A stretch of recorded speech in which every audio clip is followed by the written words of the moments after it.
আসসালাম। তবে আপনার বেটিকে নতুন করে যেন কোনো মুশরিকদের ঘরেতে শান্তি ব্যবস্থা দিতে চেষ্টা করবেন না, কারণ তাহলে আপনি আর আপনার বেটির জন্য দোয়া করতে পারবেন না। ও সমস্যা। এগুলো কোনদিন কোরআন খুলে দেখেছেন? নামাজ পড়েন আর বাড়ি আসেন, নামাজ পড়েন আর বাড়ি আসেন। বাংলা কোরআন মাজিদ আছে বাড়িতে? আছে, পড়ার টাইম নেই, তাই না? আমি ওই জন্য যেখানেই বক্তব্য দিই, মানে আমার তো বড় নাম বেশি, ওই জন্য কোরআন হাতে করে নিয়েই বলি। আর বাড়ির থেকে কোরআন আনি না। আমার গাড়িতে মোটামুটি 20-30 হাজার টাকার বই অটোমেটিক রাখা থাকে গাড়িতে। তারপরেও আমি গাড়িতেও কোরআন আছে, ওটা আনি না। তাহলে বলবে যে আইলে হাদিস লোক, এর কোরআন আলাদা। অনেক জায়গাতে বলে ওদের কোরআন আলাদা। ওই জন্য যেখানে যাই বলি তোদের যে কোরআন আছে ওই কোরআনটাই গা, ওই কোরআন থেকে কি হবে? এইসব কথাগুলো যদি মানুষকে না বলা হয় তাহলে মানুষ বুঝতে পারবে? বুঝতে পারবে না। আল্লাহ পর্যন্ত নিষেধ করছেন, মা কানা লিন নাবিয়্যি ওয়াল্লাযীনা আমানু ওয়া ইস্তাগফিরু লিল মুশরিকিন ওয়া লাউ কানু উলি কুরবা। কখনোই না। আত্মীয়তা সম্পর্ক করবেন না যারা শিরকের সঙ্গে যুক্ত, যারা মুশরিক, মাজার পূজা করে, দেবদেবীর পূজা করে, গাছতলায়, বাঁশতলায় মানত মানে, বাছুর নিয়ে যায়, বকরি নিয়ে যায়, লাল কাপড় নিয়ে যায়, সিন্নি দেয়, এদের সঙ্গে আত্মীয়তা করা কি হারাম, চলবে না, নিষিদ্ধ। এদের থেকে দূরে থাকবেন। তাহলে দুটো মারাত্মক পাপের কথা আমি বলে দিলাম। এই মুশরিকদের ব্যাপারে আর দুটো একটা কথা বলি। শিরক পাপের জগৎ এক ভয়াবহ পাপ। ভাবনা। আচ্ছা, আপনার ছোট থেকে একটা কথা শুনছেন না? আরে মোলামারা বলছে বক্তব্য দিতে দিতে যে কেউ যদি একবার বলে লা ইলাহা ইল্লাল্লাহ মুহাম্মাদুর রাসূলুল্লাহ, এটা যদি কেউ একবার বলে তাহলে কোন না কোন একদিন জাহান্নামে আযাব হওয়ার পরেও সে আবার জান্নাতে আসবে। শুনেছেন এটা? শুনেছেন না? এই কথা একদম 100% ঠিক। তবে যারা শিরক করে মারা গেছে, ক্ষমা চাওয়ার সুযোগ হয়নি, তারা কোশ্চিন কালেও জাহান্নাম থেকে পরিত্রাণ পাবে না। হুজুর যদি নিজে বলে গিয়ে থাকে যে আমি মরে গেলে এই কবরটায় আমার মাজার হবে, তা হুজুরের কাছে চাওয়া তো দূরের কথা, হুজুর নিজেই কিয়ামতের দিনে লাল পতাকা নিয়ে বসে থাকবে, ও কি করে বাঁচাবে? কি বললো বুঝলেন না? আর এই শিরকের ব্যাপারে অ্যাডভান্স হচ্ছে বাংলাদেশ। শিরকের ব্যাপারে খুব অ্যাডভান্স। তার নাম কি? বাংলাদেশ। 17 কোটি লোক বসবাস করে, 18 কোটি নেতা। সাংঘাতিক দেশ। মানে মায়ের পেটে যদি দুটো সন্তান থাকে, একজনা বলে হাসিনা আর একজনা বলে খালেদা, ওই বলেই মনে হয় জন্ম হয়। রসাভাবে চলে যাচ্ছে ইতিহাসের মানচিত্র থেকে। আর মনে হয় কিছুদিন পরে মুসলিম কান্ট্রি এটা মনে হয় মুছে দেওয়া হবে। আশ্চর্য ব্যাপার, যত নোংরামি শুধু শিরকের ব্যাপারে না, লজ্জার ব্যাপার। মোবাইলে তো চোখ তো বন্ধ করে মোবাইল চালানো যায় না। একটা মেয়ে ব্লাউজ করছে, ওটাও স্বামী ভিডিও করছে, বইয়ের ব্লাউজ কত সাইজের লাগে, এর নাম বাংলাদেশ। আশ্চর্য ব্যাপার। স্বামী স্ত্রী কি করে কম্বলের ভিতরে একসঙ্গে শুয়ে থাকছে, সেটাও তোমার ভিডিও তৈরি করে ছাড়ছে, এর নাম বাংলাদেশ। সে যত বাবা বাংলাদেশ, যত বাবা, বাবার কোয়ালিটি শেষ নেই, একা কোয়ালিটি, একা রকমের বাবা। একটা লোক ন্যান্ত হয়ে বসে আছে জঙ্গলে, বুঝে তারও 1 লাখ ভক্ত। মানে বাংলাদেশে ন্যান্ত লোক অযোগ্য নয়। ওখানকার মাটি এত উর্বর, আশ্চর্য। যদি আমাদের পশ্চিম বাংলাতে আলহামদুলিল্লাহ এর থেকে আমরা অনেকটাই নিরাপদ নয়, অনেকটাই নিরাপদ। তবে নদীয়াতে কিছু আছে সব ভক্ত আমি জানি, পাথর চাপি চাপি যায়, আছে, অনেক আছে। আপনাদের গ্রামে না গেলেও নদীয়াতে আছে, আছে না? অনেক সব করে থাকবে এর থেকে। বিশেষ করে আমাদের পাড়ার মেয়েরা, ও যতই আহলে ঘরের মেয়ে হোক আর সইয়া কিনা গ্রামের হোক, দেখবেন ও স্বামী যদি ঝগড়া অশান্তি করে, বাপের বাড়ি যাবে, ওর মা বলবেই অমুকের কাছে চল, একটা তাবিজ দিয়ে দিবে, বারিশের তলায় দিয়ে দিবি, আর তোর দেখতে না পায়। স্বামীকে পরে আনার জন্য করে দেখছে, সব শিখ, সব শিখ। তাবিজ কবচ মাদুলি লাল সুতো কালো সুতো আংটি সব কি আশ্চর্য ব্যাপার। ওর কপালে কিছুই জোটে নেই, ভাঙা মাইক্রোফোন নিয়ে রাস্তার ধারে ফুটপাতে দাঁড়িয়ে বুক চাপিয়ে বলছে আফ্রিকা কঙ্ক জঙ্গল से लेके आए हैं जड़ी बूटी। হিন্দিতে বলতে মাঝে সাঝে পাবলিক ভাবছে সাংঘাতিক বড় বোঝা রে বাবা। কি ব্যাপার ভাই তোমার কাজ? বলছে হাত দেখি বলছে মনে মনে পেচ্ছা ভাই বলছে তোমার চোখে মনে কালো কেন? তোমার তো বিপদ আসছে। এত চালাক করা হয়। বলছে কি করতে হবে তাহলে? বলছে 1750 টাকা আংটিটা পড়ো। এই পাথর পাবে তাহলে জমজমের পানি দিয়ে ধোয়া পাথর, অথচ ওই পাথরে কিছুদিন আগে পুকুরে পেচ্ছাপ করেছে কলকাতা বড় বাজারে।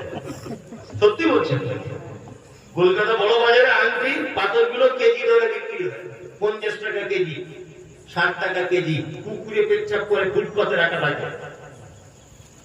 ওই যুবক ছেলে হাতে লাল সুতো করে ঘুরছে। আরে কি ব্যাপার? বলছে আজমির শরীফের সুতো। আজমির শরীফে কি ঝুট মিল আছে তোমার বাপে? হুগলি ঝুট মিলে তৈরি হচ্ছে, পুকুরে পেচ্ছাপ করছে, রং করে দিয়ে ওই মাল চলে যাচ্ছে। আজমিরে পড়ে এসে বলছে রোগ ভালো হয়ে যাবে। তো ওদিক থেকে সব রোগ ভালো হয়ে যাবে। যে এত এমবিবিএস ডাক্তার, এত প্রফেসর, এত মেডিকেল, এসব দরকার কি ছিল? 4টে মৌলভী সাহেব পড়লেই তো ভালো হয়ে যেত সব, হতো না? কাজী নজরুলের একটা কথা, হাস্যকর কথা, ঘটনা অতীব সত্য। পীর ফকিরের কথা যদি সত্য হতো, তারা কেন রাস্তার ধারে ভিক ভেঙে খেত? কাজী নজরুল বলছেন ওরে পীর ফকিরের কথা যদি সত্য হতো, তারা কেন রাস্তার ধারে কি ভিক ভেঙে খেত? শিরক পৃথিবীর ভয়াবহ একটি পাপ। আল্লাহ তাআলা আমাদের এই শিরক থেকে বাঁচার তৌফিক দান করুন। আমিন আমিন। ইনশাআল্লাহ বলবো ইনশাআল্লাহ। এখন আমার ইদানিং একটা নতুন শিরক উঠেছে বলে দিই। বৌমা বাচ্চা নিয়ে দাঁড়িয়ে আছে দরজার সামনে, দুপুরে 1টা তখন বাজে। নতুন বৌমা, নতুন বাচ্চা রয়েছে। শাশুড়ি গিয়ে তাড়াতাড়ি করে বৌমাকে বলছে ছি ছি ছি ছি, তুমি কি ভুল কাজ করলে বৌমা? কেন? বলছে রাস্তার ধারে আমার কোথাকে নিয়ে দাঁড়িয়ে আছো, নজর লেগে যাবে। বলছি তাহলে মা কি করবো? আমি তো ব্যাপারটা বুঝে উঠতে পারিনি। বলছে হাঁড়ির তলার কালি আর সর্ষের তেল ভালো করে ফেটে এই জায়গায় একটা ভালো করে মেরে দাও। কি হবে? বলছি তাহলে প্রথম ওই দিকে চোখ পড়বে আর নজর লাগবে না। সাংঘাতিক শাশুড়ির বুদ্ধি হতে এগিয়ে ডাক্তারের উপরে। ও তো এমনিতেই পুড়ে পুড়ে চুলের কালি হয়েছে, ও তোমার নাতির পোতার ভালো মন্দ কি করবে? ও তো নিজেই পুড়ে পুড়ে ছাই হয়ে গেছে, পুড়ে পুড়ে কালো হয়ে গেছে। ও তোমার ভালো মন্দ কিছু করতে পারে? এটা শিরক। যদি মনে করেন যে এইটা দেওয়ার পরে আমার ছেলে সুস্থ থাকবে, তাহলে আপনার মনে এটা ধারণা যে ও আল্লাহর পরে পরে বড় ক্ষমতা আছে, এর নাম কি শিরক। এসব কুসংস্কার থেকে নিজেকে সরিয়ে আনুন ইনশাআল্লাহ ইনশাআল্লাহ। দুটো খারাপ দিক আপনাদেরকে বলে দিলাম, তাই না? চলুন এবারে একটা ভালো দিক বলে দিই, যেটা করলে জান্নাত যাওয়া খুব সহজ হবে ইনশাআল্লাহ। আমার সাথে ভালো কাজ সবাই করবে ইনশাআল্লাহ। এতক্ষণ যেটা বললাম এগুলো জাহান্নামে যাওয়ার রাস্তা। শিরক জাহান্নামে নিয়ে যায় মানুষকে। মুনাফিক মানুষকে কোথায় নিয়ে যায়? জাহান্নাম। এবার তো জান্নাতে অন্তত যেতে হবে আমাদের। একটা ভালো কাজ করে দিয়ে যায়। মুমিন কারা হবে? আল্লাহ বলেন ইন্নামাল মুমিনুনা আল্লাযীনা ইযা যুকিরাল্লাহু ওয়াজিলাত কুলুবুহুম ওয়া ইযা তুলিয়াত আলাইহিম আয়াতুহু যাদাতুহুম ঈমানা ওয়া আলা রাব্বিহিম ইয়াতাওয়াক্কালুন আল্লাযীনা ইউকিমুনা আস-সালাতা ওয়া মিম্মা রাযাকনাহুম ইউনফিকুন উলাইকাল মুমিনুনা হাক্কান লাহুম দারাজাতুন ইনদা রাব্বিহিম ওয়া মাগফিরাতুন ওয়া রিজকুন কারীম। জান্নাতে যাওয়ার একটা আমল বলে দিই। কটা গুণ মুমিন কারা হয়? মনে হবে ইনশাআল্লাহ সকলেই ইনশাআল্লাহ। এক, আল্লাহ তাআলা বলছেন ইন্নামাল মুমিনুনা আল্লাযীনা ইযা যুকিরাল্লাহু ওয়াজিলাত কুলুবুহুম। ওরাই প্রকৃত পক্ষে মুমিন যারা পাপ কাজ করে, অন্যায় কাজ করে, যারা অপরাধ করে, অপরাধ করার পরে পরে তাদের মনে আমার ভয় যখন চলে আসে, তারা যখন ভয়ে থরথর করে কাঁপে। এটা মুমিনের এক নম্বরের গুণ। পাপ হতে পারে মুমিনের দ্বারা, পাপ হয়ে যাওয়ার পরে কি করে? ভয়ে থরথর করে কাঁপে। মুমিন রাতের বেলা পাপ করেছেন, হতে পারে দিনের বেলা পাপ হয়ে যাবে। পাপের মধ্যে কোনো মানুষ নেই, পাপ হবেই, এটাই স্বাভাবিক হওয়াটা। কিন্তু পাপ হলেই যখন আল্লাহর কথা শোনানো হবে, তখন ভয়ে কি করবে? করে কাঁপবে। দুই, আয়াতুহু যাদাতুহুম ঈমানা ওয়া আলা রাব্বিহিম ইয়াতাওয়াক্কালুন। আল্লাহ বলেন মুমিন তারা, তাদের সামনে যখন আমার নিদর্শনাবলী পেশ করা হবে, তখন মুমিন কি করবে? ভয়ে কি করবে? তাদের ঈমান বেড়ে যাবে। আল্লাহু আকবার। আল্লাহ নিদর্শনাবলী দেখে ঈমান বাড়ে।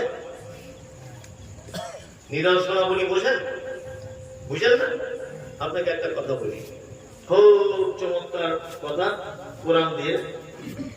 আচ্ছা, আমরা যারা চাষবাস করি, সন্ধ্যাবেলার দিকে মাগরিবের একটু আগে মাঠে যাবেন, ফাঁকা আসমানে তাকাবেন, দেখবেন কিছু পাখি আছে, তারা এইরকম করে ডানা মেলতে মেলতে মেলতে মেলতে এক পর্যায়ে ডানা এরকম করে দেয়, তাই না? দিয়ে দেখবেন এক সারিবদ্ধ ভাবে লাইন দিয়ে যাচ্ছে, ডানা এরকম, মানে ডানা মেলছে, মেলি আছে, ডানাটা মারছে না, মেলি আছে, তবুও দেখবেন 2-4 কিলোমিটার ছেড়ে যাচ্ছে। আচ্ছা, আল্লাহ এই পাখিদের ডানাটা এইভাবে যে রেখে তারা ছোটে, এই ব্যাপারটা কোরআনে নোট করেছেন। তিনি বলেছেন, আওয়ালাম ইয়ারাউ ইলা তাইরি ফাওকাহুম সাফাতিন ওয়া ইয়াকলিন মা ইয়ামসিকুহুন্না ইল্লা রাহমান ইন্নাহু বিকুল্লি শাইইন বাসীর। আল্লাহ বলছে, ঈমানদার, তোমরা আমাকে চিনতে পারছো না? আসমানের দিকে দেখো, পক্ষীগুলোরা তারা তাদের পেট ভর্তি করে যখন নিজের বাসাতে ফেরত আসে, তাদের ডানাগুলো ঝাপটাতে ঝাপটাতে যখন এইভাবে মেলে যায়, পৃথিবীর কোন শক্তি নেই যে মহাশূন্যতে তাকে আটকে রাখা। ইল্লা রহমান, এ শক্তি কার? আল্লাহ। এ শক্তি কার? আল্লাহর শক্তি। আল্লাহ এই জন্য বলছেন আয়াত, নিদর্শনাবলী। নিদর্শন দেখবে একটা মুমিনের কি হবে? ঈমান বেড়ে যাবে। আর আয়াত মুফাসসিরগণ তাফসীর করতে গিয়ে বলেছেন, আয়াত বলতে কোরআনও তেলাওয়াত। সত্যি কোরআন শুনলে মন গলে গলে গলে মানে আমাদের না গলার একটা কারণ আছে। আমরা মসজিদে যখন ইমাম নির্বাচন করি, প্রথমে জিজ্ঞাসা করি কোথা বাড়ি? যে আমার বাড়ি দিলকুমারীতে। আচ্ছা, তোমার কোথা বাড়ি? তুমি কোথা থেকে এসেছো? না, আমার বাড়িতে ভট্টাতে। তোমার কোথা বাড়ি? আমার বাড়ি চাঁদঘর। তোমার কোথা বাড়ি? আমার বাড়ি ওই পলাশীতে। 5 জন ইমাম ইন্টারভিউ দিতে এসেছে।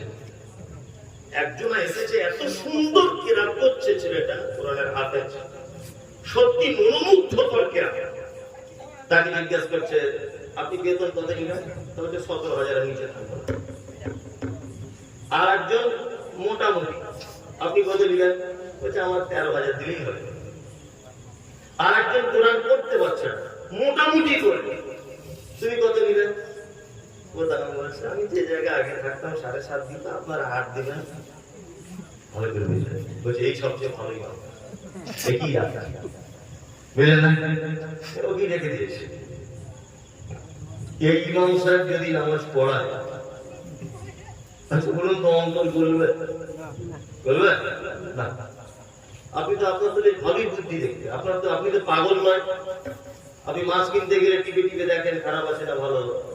আপনি পটল কিনতে গেলে টিপে দেখেন যে ভালো কিনা খারাপ, ভিতরে দানা হয়ে গেছে কিনা। আপনি বাজারে ছিম কিনতে গেলে এরকম করে দেখেন পোকা দেখা যাচ্ছে কিনা। আপনি সব ব্যাপারে ভালো জিনিসটা চয়েস করেন, করেন না?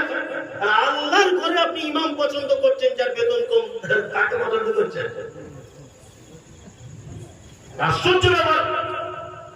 আপনার উচিত ছিল যে এলাকার শ্রেষ্ঠ কারি আমাদের মসজিদে ইমাম রাখবেন, যত টাকায় বেতন লাগে রাখবেন। এলাকার সব থেকে দামি আলেম আমার মসজিদে মসজিদের ইমাম নির্বাচন করবো। এটা উচিত ছিল কি ছিল না? আল্লাহ বলছেন মুমিনের দ্বিতীয় গুণ আয়াত, তাদের সামনে যখন কোরআন তেলাওয়াত করা হয় অবশ্যই তাদের ঈমান কি হয়? বেড়ে যায়। সত্যি জ্বলন্ত প্রমাণ আমি পেয়েছি। মুক্তার ভাই পাশে বসে আছে, বন্ধু মানুষ, ওনার ব্যাপারটা আমি জানি না, তবে ইবাদুল্লাহ ভাইয়ের ব্যাপারটা জানি যে উনিও কভার। আর আমার সামনে যে বসে আছে মঞ্জুর বিন আব্দুল জলিল, ওকে সবাই চেনে এখন সারা পশ্চিম বাংলা, আমাদের খুবই মানে কাছের একেবারে নিজের। তা মঞ্জুর, আমরা এই কথাটা আমি সব সময়তে বলি বোঝানোর জন্য, আবার বলছি, আমরা আজ থেকে 6-7 মাস আগে দুজনে মিলে কুমড়া খোঁজে গেছি।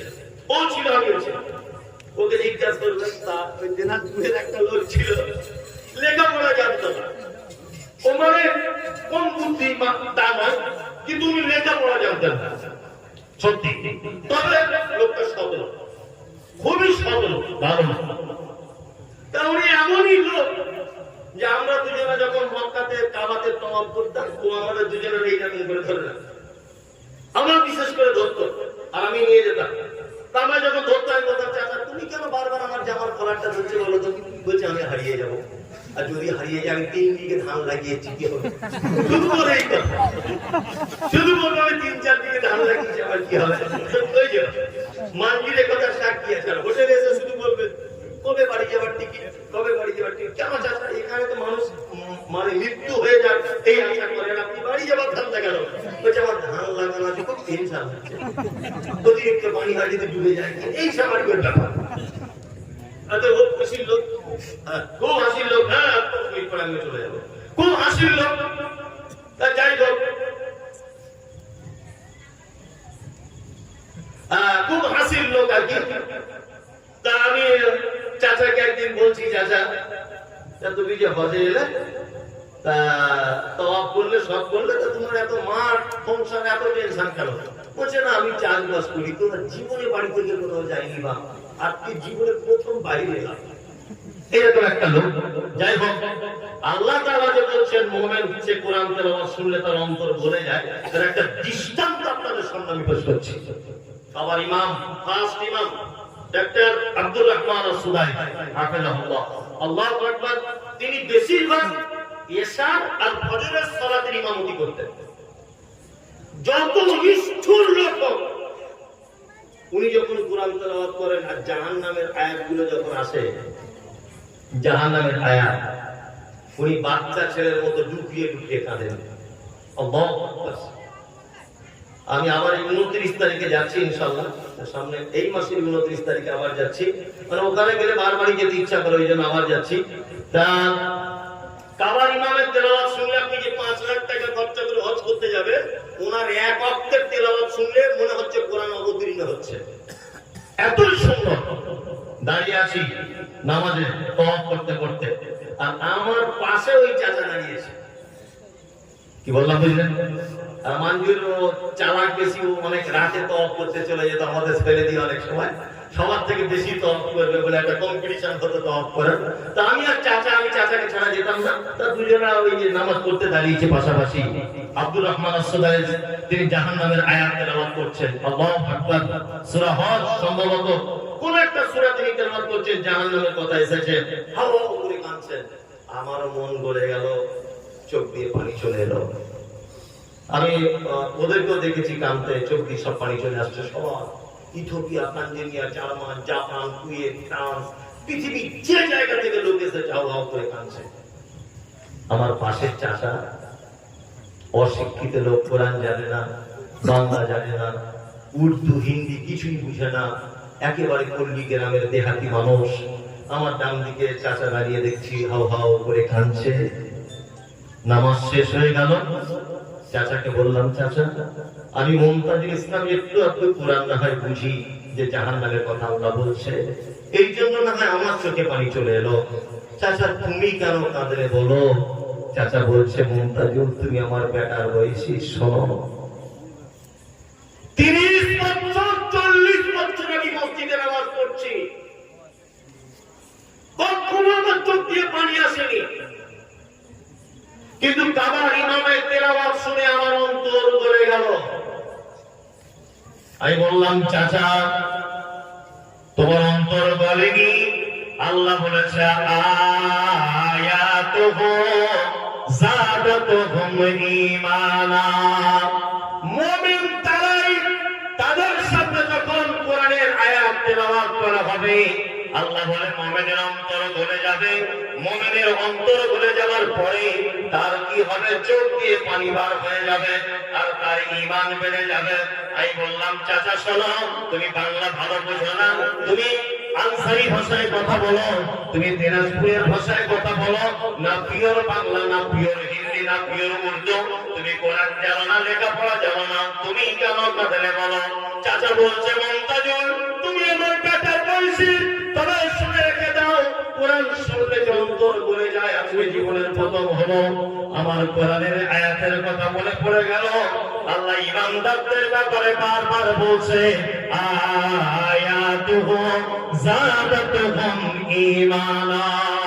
ইমানদার তারাই, মুমিন তারাই, তাদের সামনে যখন কোরআনের আয়াত বলা হয় তাদের ঈমান বেড়ে যায়, চোখ দিয়ে পানি চলে আসে। আল্লাহু আকবার। কখন আপনার জীবনে এরকম একটা দিন এসেছে যে কোরআনের আয়াত শুনলে আপনার চোখে পানি চলে এসেছে? আসে নেই। অথচ আল্লাহ বলছেন ওয়া আলা রাব্বিহিম ইয়াতাওয়াক্কালুন।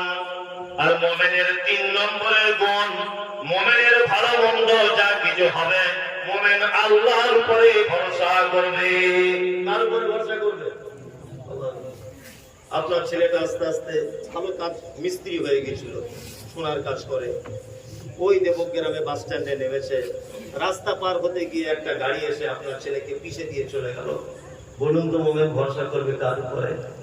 আল্লাহর উপরে। মুমিন আল্লাহকে এতটুকু বলবে আল্লাহ তুমি যেটা ভালো বুঝেছো এটাই, তোমার ফয়সালাই চূড়ান্ত। কি বললাম বুঝলেন? মুমিন কি বলবে? এটাই বলবে। মাঠের ধান একেবারে সব পোকায় কেটে শেষ করে দিল, মুমিন কি বলবে? ভরসা কার উপরে? আল্লাহর উপরে করবে। আল্লাযীনা ইউকিমুনাস সালাতা ওয়া মিম্মা রাযাকনাহুম ইউনফিকুন।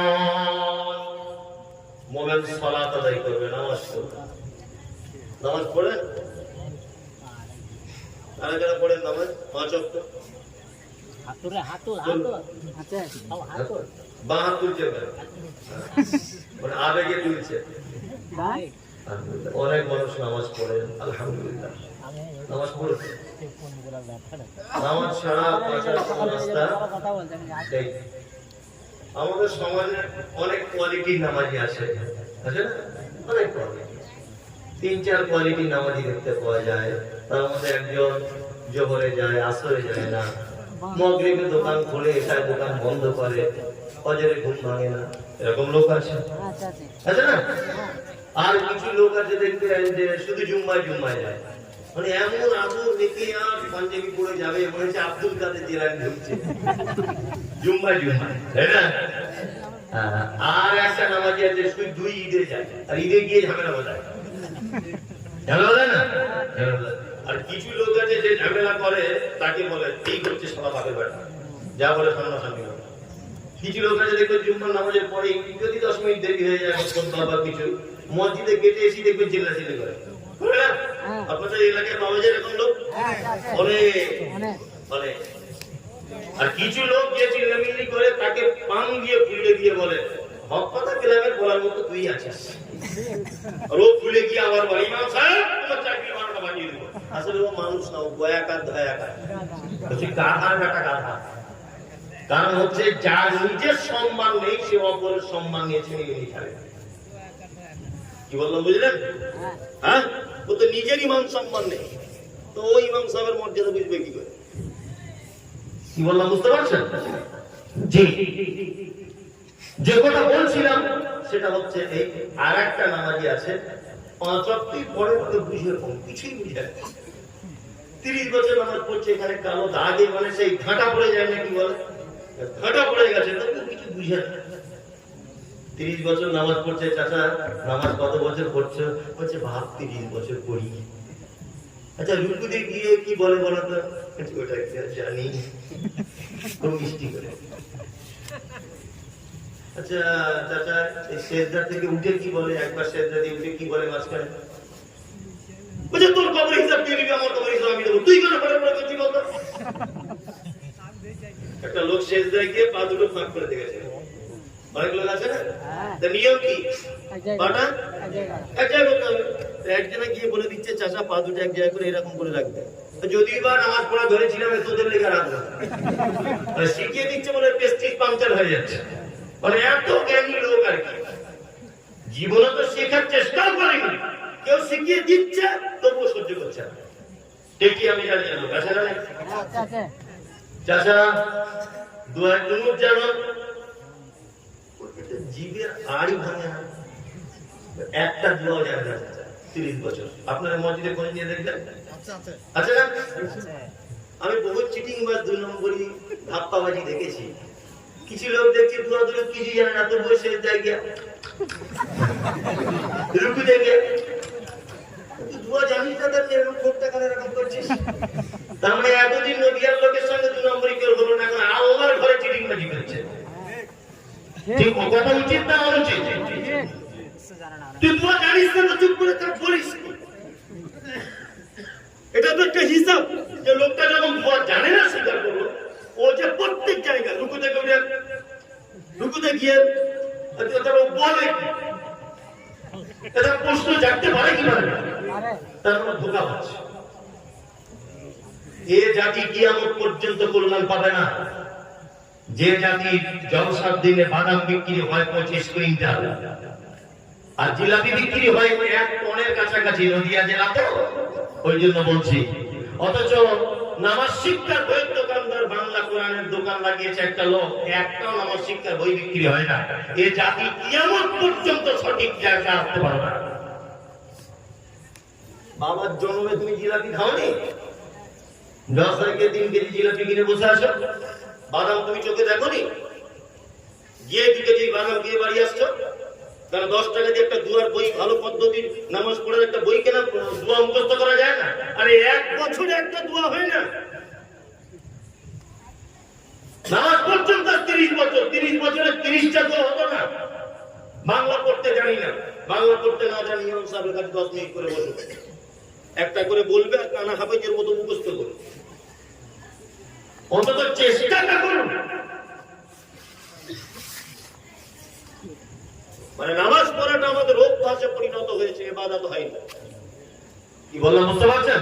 অভ্যাস হয়েছে, ইবাদত হয়নি। অভ্যাস মানে হয়েছে যেতে হবে, লোক খারাপ বলবে তো একদমই নয়। সালাত আদায় করুন, সালাত ছাড়া একজন মানুষ জান্নাত যেতে পারে না, কখনোই পারে না। মুহাম্মদ সাল্লাল্লাহু আলাইহি ওয়াসাল্লাম আল্লাহ বলেছেন, মা সালাকাকুম ফি সাকার বলো লাম নাকু মিনাল মুসাল্লিন। একজন জাহান্নামীকে জিজ্ঞাসা করা হবে, এই তুমি কেন জাহান্নামে এসেছো বলো। ও তখন বলবে আমি নামাজ পড়িনি, তাই মুসাল্লি ছিলাম না। একটা কথা জানতে ইচ্ছা করছে, এটা কি বলবো? যা আপনাদের এখানে মানুষ মারা গেলে মাইকে প্রচার করে মসজিদে করে, একবার বলা হয়, বলে কি এখানে কেউ আছে না? যে লোকটা বলে সে লোকটা এখানে আছে? বলুন একজন, আপনি বলেন আলহামদুলিল্লাহ, খুব ভালো জিনিস। আপনার কিন্তু একটা জিনিসের জবাবদিহি করতেই হবে আল্লাহর দরবারে। কঠিন ব্যাপার, এটা বলে দিলাম আপনাকে। সেটা হচ্ছে এই একটা কথা ভারী করে নিবেন, হালকা করে নিবেন না। কথা ভারী করে নিবেন। আপনারা সোশ্যাল মিডিয়াতে দেখেন আমার ঠোঁট কাটালো, তার কোন কথা আমার মুখে আটকায় না সবাই। আর কাউকে ছেড়ে কথা বলার লোক আমি নয়। কে পীর সাহেব, কে কোটিপতি আর কে আমি, এটা আমার বক্তব্য অন্যান্য শুনেছেন, আপনারা জানেন, মোবাইলে দেখেন। সেটা হচ্ছে এই একটা মানুষের নামাজ ফরজ হয় কত বছর বয়সে? 10 বছর, তাই না? 7 বছর থেকে ট্রেনিং হবে, 10 বছরে গিয়ে কি হবে? ফরজ হয়ে যাবে। মসজিদের পাশে লোকটার বাড়ি, 4-5টা বাড়ি পরেই তার বাড়ি। মসজিদ আযান হচ্ছে, হাইয়া আলাস সালাম হাইয়া আলাল ফালাহ, আস-সালাতু খায়রুম মিনান নাওম। ফজর আযান হচ্ছে, তো মসজিদে আসেন। 10 বছর থেকে কানের আওয়াজ যাচ্ছে, ওর বয়স এখন 60 বছর। কত বছর আযান শুনেছে? 50 বছর। কত বছর? 50 বছর। 50 বছর লোকটাকে মসজিদের মাইকের আজান দিয়ে ওকে আহ্বান করা হলো, নামাজ এসো মসজিদে, হাইয়া আলাস সালাত, নামাজ এসো। মুহাম্মদ সাল্লাল্লাহু আলাইহি ওয়াসাল্লাম জানতেন যে এদেরকে শুধু যদি নামাজের কথা বলি তাহলে আসবে না, হাইয়া আলাল ফালাহ, তোমরা নিজেদের কল্যাণের জন্য তোমরা এসো। তাও তুমি শুনলেন। 60 বছর মসজিদের মাইকের আজানকে অপমান করেছে, 60 বছর মুয়াজ্জিনের মাইকের আজান অপমান করেছে, 60 বছর ইমাম সাহেবকে 10 পয়সা দাম দেয়নি, 60 বছর আল্লাহর ঘরটা কেমন ফিরে তাকায়নি। ও এমন কি লাট সাহেবের বেটা মারা গেল আর মসজিদের মাইকে তার নাম করে বলা হচ্ছে আমাদের গ্রামের অমুক সাহেব 12টার সময় জানাজা হবে হাফিজদের আমবাগানে। মাইকে কি আইসক্রিম ওনাদের মাইক নাকি চাচা, যে তুমি যার তার নাম ওখানে বলে দিলে? হ্যাঁ, 60 বছর অপমান করলো ইমাম সাহেবকে, 60 বছর অপমান করেছে মুয়াজ্জিনকে, 60 বছর মুহাম্মদ সাল্লাল্লাহু আলাইহি ওয়াসাল্লামের আহ্বানকে ভিস্তে নাবুদ করে দিয়ে আজকে সোজা বেশি শুয়েছে খাটের উপরে।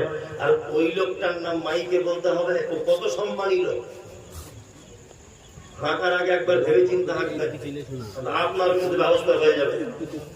ও সাবধান, আমি হাঁটা যাবে কি যাবে না এ কথা বলছি না, আমি একবারও ফতোয়া দিচ্ছি না, ফতোয়া দেওয়ার যোগ্যতা আমার নেই।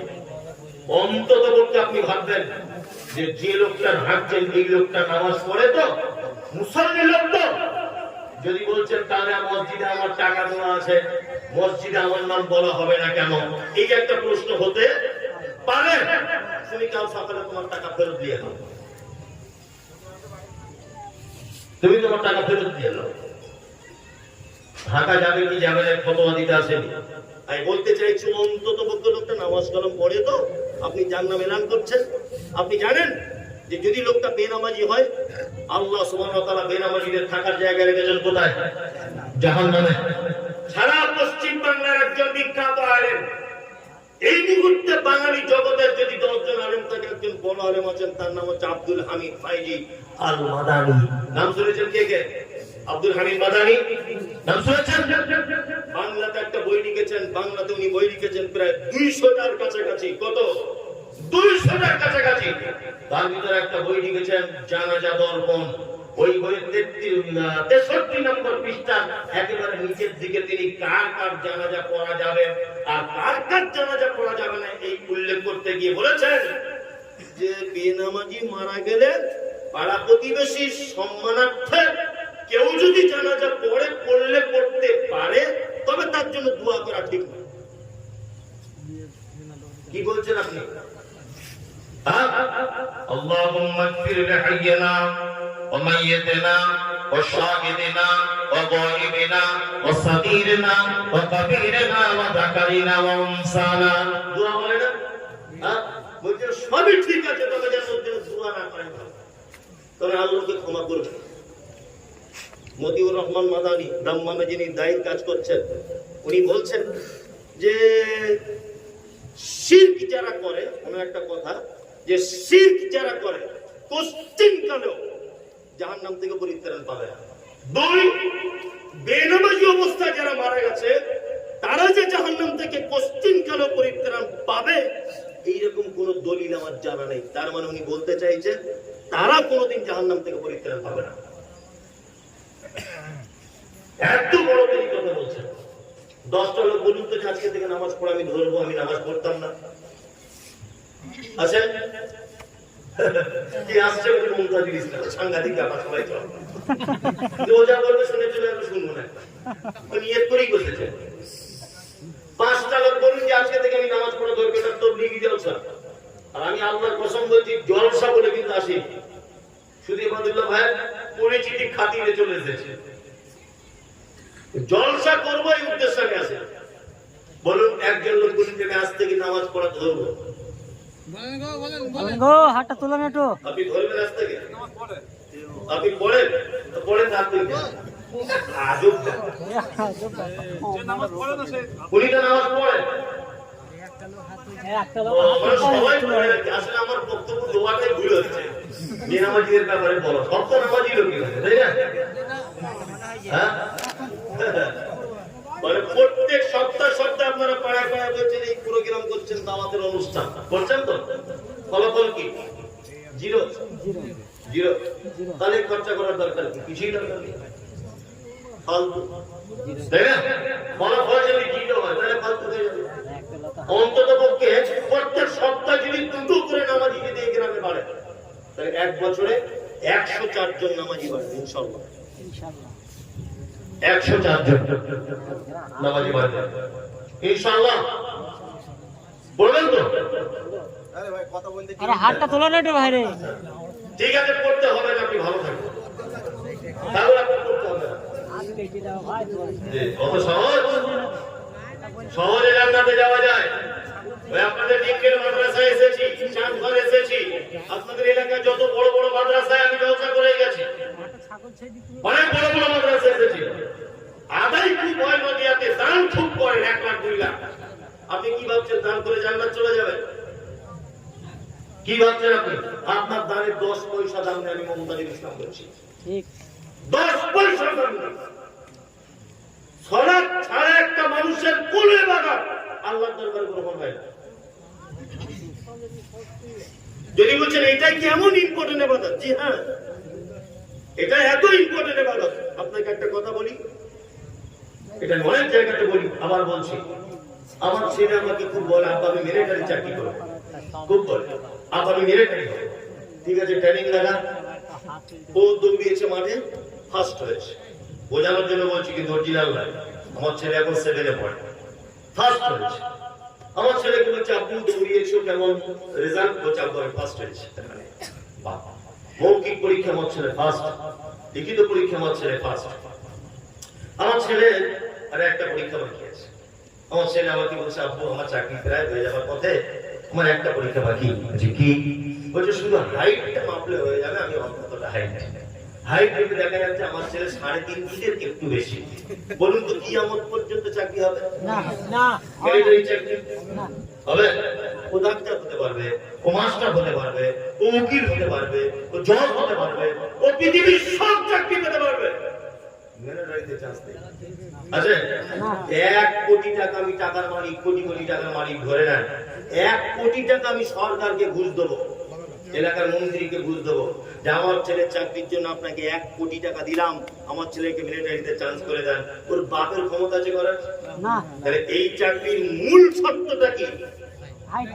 হাইট ভালো হতে হবে, তাই না?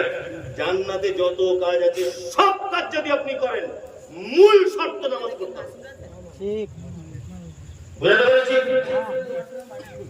আপনি দৌড়িয়ে ফার্স্ট হয়েছেন, লিখিত ফার্স্ট হয়েছেন, মৌখিক ফার্স্ট, ঘুষ দেওয়ার টাকা আছে, দেখতেও ভালো, ধনী ঘরের বেটা, আপনার বাপ মৌলভী সাহেব, আপনি সম্ভ্রান্ত ঘরের পরিবার, কিন্তু সাইজ আপনার 3.5 ফুট, তাই না? আপনার দান রয়েছে, সাদকা রয়েছে, ঘরের জমির আল কাটেন না, ভাই বোনের সম্পর্ক ভালো, আপনি গাড়ি রেখেছেন, ব্যবসাও করেন, সবকিছু করেন, সময়ের অভাবে নামাজ পড়েন না, জান্নাত নেই। অত সহজ নয়। ওই জন্য বলছি অন্তত সালাত আদায় করুন ইনশাআল্লাহ। আমরা সালাত আদায় করব ইনশাআল্লাহ। আল্লাহ তাআলা বলেন মুমিনের গুণ আল্লাযীনা ইউকিমুনাস সালাত, মুমিন সালাত আদায় করে। ওয়ামিম্মা রাযাকনাহুম ইনফিকুন, মুমিন কি করে? আল্লাহর রাস্তায় দান করে, দান করবে। বিশেষ করে মেয়েরা মাইকের আওয়াজ শুনতে পাচ্ছেন? কোথাও আছে ওরা? সাইডে আসে, পর্দাতে আসে। আপনাদের কাছে বলছি, বিশেষ করে দানের ব্যাপারে 3টে জিনিস অবলম্বন করবেন। আমি এটা বলে দিচ্ছি। 1, আপনি নিজে ইচ্ছায় নিজে দান করতে যাবেন। দান সবসময় আপনার বেটা বেটিকে দিয়ে করাবেন, মাথায় থাকবে। বাড়িতে ভিখারি এসেছে, আপনার স্ত্রী ভিখারিকে একটু চাউল দেবে বাড়িতে করে, বা 10টা টাকা দেবে, ওটা আপনার স্ত্রী যেন না দেয়। দেওয়া যাবে না, হারাম হালাল এটা নয়। আমি বোঝাতে চাইছি ওটা যেন আপনার ছোট্ট মেয়েকে দিয়ে দেয়। মা তুমি ভিক্ষাটা দাও, এতে কারণ কি? কারণ হচ্ছে আপনার বাচ্চাটাও শিখতে পারবে যে আমার মা জীবনে কোনো ভিখারিকে ফেরত দিতে হবে। কি বললাম বুঝলেন? 2, দান যখন করবেন মাদ্রাসা মসজিদে, সর্বক্ষণ আপনি আপনার বেটা বেটির জন্য দান করবেন। আব্বা মায়ের জন্য করবেন, সবার জন্য করবেন। বেশিরভাগ টাইম আপনি আপনার বেটা বেটির জন্য দান করবেন। কারণ আপনি যদি এখন এই মজলিসে বলেন যে আমি মসজিদে 50,000 টাকা দিলাম, কার জন্য? আমার বেটা আব্দুল্লাহর জন্য। আব্দুল্লাহ এটা দেখলো যে আমার আব্বার এই 70 বছর বয়স, বুড়ো বয়সে আমাদের বেটাদের কল্যাণ চাইছে আমার বাবা, আমরা যাতে ভালো থাকি, আমরা যাতে ক্ষমা পাই, আমার আব্বাই কামনা করছে। আপনি মারা যাবার পরেও আপনার বেটা এটা স্মরণে রাখবে যে না, বুড়ো বয়স পর্যন্ত আমার আব্বা আমাদের জন্য দান করে গেছেন। স্মরণে রাখবে কি রাখবে না? নাম্বার 2, নারী এবং পুরুষের ভিতরে বেশি দানের প্রতিযোগিতা করবেন মহিলারা। মহিলারা বেশি করে দান করবেন, এটা আপনাদের কাছে বিনীত অনুরোধ। কারণ আপনাদের ব্যাপারে মুহাম্মদ সাল্লাল্লাহু আলাইহি ওয়াসাল্লাম অনেক ভয়ঙ্কর কথা বলেছেন, অনেক ভয়ঙ্কর কথা বলেছেন। আল্লাহ রাসূল কি বলেছেন? বিশ্বনবী বলেছেন যে রাতে মিরাজ হলো বিশ্ব নবীজির, নবী বলে জাহান্নামে মহিলাদের ভিড়। একজন মহিলা বলে বিশ্ব নবীজিরে কোন কারণে বেশিরভাগ যাব জাহান্নামে? প্রথম কারণ হলো অধিক নারীগণ, অল্প ফলেতে তাদের ঘরে না গমন। দ্বিতীয় কারণ হলো শোনো সমাচার, না শুকরিয়া করে হোক স্বামীকে তার। গীবত যে বেশি করে এক অপরের তরে, এহেন কারণে নারী যাবে জাহান্নামে।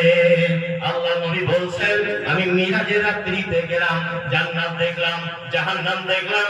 জান্নাতের দিকে তাকিয়ে দেখলাম শুধু যেন গরিব মানুষেরা, তারা যেন জান্নাত দখল করে বসে আছে, আর জাহান্নামের দিকে তাকিয়ে দেখলাম সব যেন ধনী অহংকারী মানুষেরা। আর নারীদেরকে দেখলাম তারা যেন সব বেশি বেশি করে জাহান্নামের ভিতরে রয়েছে। ফেরত চলে এলেন বিশ্বনবী, ফেরত চলে এলেন মিরাজ থেকে। ফেরত আসার পরে বক্তব্য রাখতে রাখতে বলছেন ইয়া মাশারান নিসা, হে নারীরা, তাসাদদাকনা, সাদকা করো, সাদকা করো। কারণ আমি তোমাদের এই মাত্র জাহান্নামে দেখলাম তোমাদের অধিকাংশ জাহান্নামের ভিতরে আছে। অনেক কারণ বলেছে, কারণগুলো বলবো না? কারণগুলো বাদ দিয়ে দেন, অনেক দেরি হয়ে যাবে, ওটা বাদতে যাচ্ছে। আল্লাহ নবী সাল্লাল্লাহু আলাইহি ওয়াসাল্লাম কয়েকটি কারণ নারীদের উল্লেখ করলেন। আমি কারণগুলো বলে দিচ্ছি যে এই কারণে মহিলারা বেশি জাহান্নামে চলে যাবে।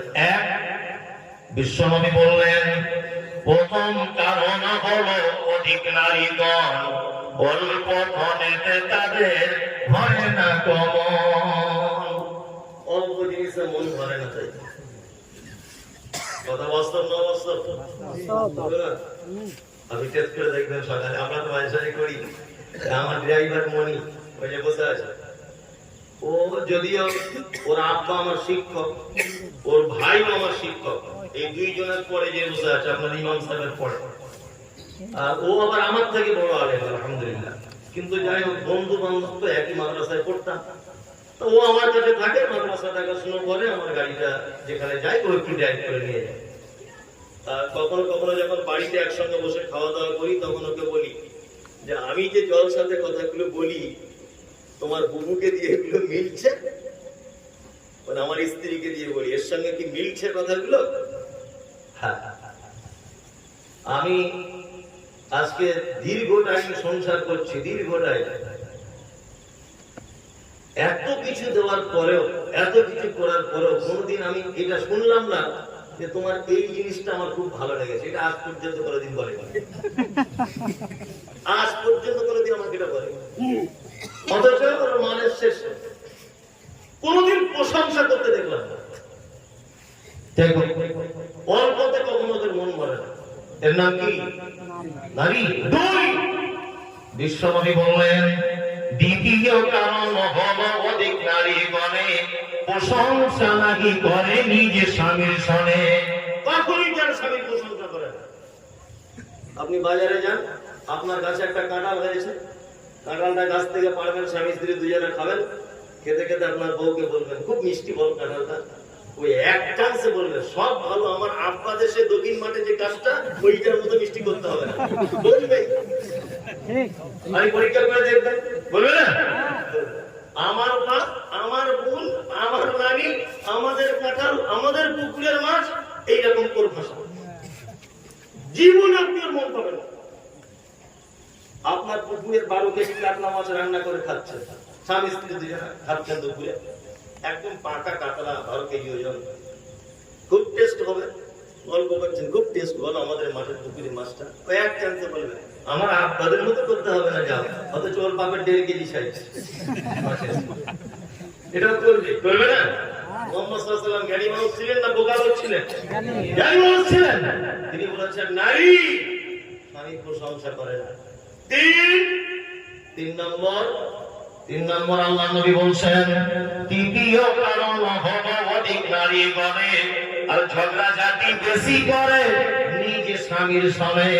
স্বামীর সাথে ঝগড়া মারামারি করে। আপনাদের এখানে হয় না মনে হয়? হয়। আপনাদের এখানে হয়? আমি বক্তা বলে বাদ যাবে না যে আমাদেরও হয়। বুঝলেন না? এবাদুল্লাহ বক্তা বলে ভাববেন না ওর হয় না, ও জ্বালায় আছে, সবাই জ্বালায় আছে। নারী এমন এক জাতি, না থাকলেও বিপদ, থাকলেও বিপদ। আল্লাহ বক্তব্য শেষ করে দিই নাকি? না না আর কিছু শেষ করে দিই না, গজলটা হবে। রাত হয়ে গেছে, হুজুর আমি শেষ করে দিচ্ছি। গজলটা না আমি বলছি না, না গজলটা হবে। এক মিনিট আমি আরে একটা বলে শেষ করে দিচ্ছি ইনশাআল্লাহ। কি বলছো? সেটা হচ্ছে স্বামীর সঙ্গে ঝগড়া জাতি। আল্লাহু আকবার। মুহাম্মদ সাল্লাল্লাহু আলাইহি ওয়াসাল্লামের বিবি কুমারী বিবি ছিলেন, কুমারী অবস্থা বিবাহ করেছিলেন কাকে? আয়েশাকে। আল্লাহু আকবার। নাম হলো তার আয়েশা। আল্লাহ রাসূল ডাকতেন আদর করে তার নাম হুমায়রা। হুমায়রা মানে হলো লাল বর্ণের পরিষ্কার। বিশ্ব নবী যত মেয়েকে বিবাহ করেছেন একটা কুমারী মেয়েকে বিবাহ করেছিলেন, তার নাম আয়েশা। আয়েশা রাদিয়াল্লাহু তাআলা আনহা। আর আল্লাহর নবীর কত ভালোবাসা ছিল বিশ্ব নবী তিনি বলছেন যে গেলাসে আমি পানি পান করিতাম, পান করা হয়ে গেলে নবীকে দিতাম, দেখিতাম আমিও নিজে নয়নেতে ওখানে মুখ লাগাইয়া নবী পান করিতেন। গোস্তকে হাড্ডি গুলো ফেলিয়া দিতাম, চুষে চুষে খেত নবী চোখেতে দেখিতাম। আমাদের আয়েশা বলছেন আল্লাহ নবী বলছেন আয়েশা আমাকে এত ভালোবাসতো, আমি আয়েশাকে এত ভালোবাসতাম। আমাদের আয়েশা বলছেন যে গেলাসে আমি পানি পান করিতাম, পান করা হয়ে গেলে নবীকে দিতাম, দেখিতাম আমিও নিজে নয়নেতে ওখানে মুখ লাগাইয়া নবী পান করিতেন। গোস্তকে হাড্ডি গুলো ফেলিয়া দিতাম, চুষে চুষে খেত নবী চোখেতে দেখিতাম। আমাদের আয়েশা বলছেন আমি যে গ্লাসে মুখ লাগিয়ে পানি পান করেছি, গ্লাসটা রেখে দিয়েছি, আল্লাহর নবীকে দেখেছি ওই গ্লাসে ওই জায়গাটায় মুখ লাগিয়ে নবী আমার তিনি আবার পানি পান করতেন। আমাদের আয়েশা বলছেন আমি গোস্তকে হাড্ডিটা ফেলে দিয়েছি, আল্লাহ নবীকে দেখেছি ওই হাড্ডিটা আবার মুখের ভিতরে দিয়ে চিবিয়ে চিবিয়ে রস বার করে করে তিনি খেতে। এত প্রেম ছিল, ভালোবাসা ছিল। আমাদের স্বামী স্ত্রী আছে, আপনার স্ত্রী আপনার আটু খায়, হারাম তো সারাদিন যে বিড়ি টানে, ওর মুখের যে গন্ধ, ওর বহুজোর কাছে থাকে, এটা আলহামদুলিল্লাহ করে, তাই না? এত গন্ধ, ওর দাঁত গুলো তো সে তরমুজের বিচির মধ্যে হয়ে গেছে, তাই না? জি জি, কোন সাবধানে থাকবেন।